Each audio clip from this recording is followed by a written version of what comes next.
રાજકોટની આત્મીય કોલેજ ખાતે આયોજિત નાગરિકતા પ્રમાણપત્ર એનાયત કાર્યક્રમમાં ગુજરાતના ગૃહ રાજ્યમંત્રી હર્ષ સંઘવીએ 185 પાકિસ્તાની હિન્દુઓને ભારતીય નાગરિકતા પ્રમાણપત્રો એનાયત કર્યા।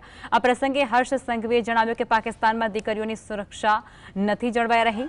જ્યારે દીકરી સ્કૂલે જાય છે ત્યારે માતા અને પિતાને ચિંતા રહે છે કે તે પરત આવશે કે નહીં।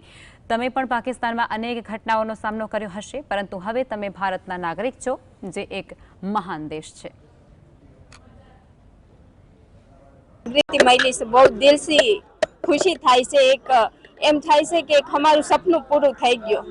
મારા મમ્મી પપ્પાની ઈચ્છા હતી કે અમે ભારત દેશમાં રહી ભારતીય નાગરિક બની અમે અહીંયા ને દિલથી આજ ખુશી અમારી પૂરી થઈ ગઈ છે।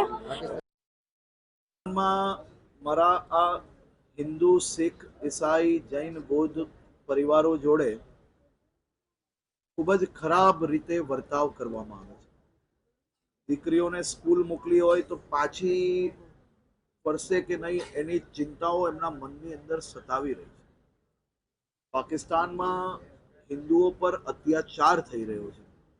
આ જે લાભાર્થી પરિવારો હતા એમને જે ચર્ચા કરી એમાંથી જાણવા મળ્યું કે ત્યાં કોઈ બી પ્રકારે માઇનોરિટીઝને કોઈ બી હક નથી આપવામાં આવતો, એમને ન્યાય નથી આપવામાં આવતો।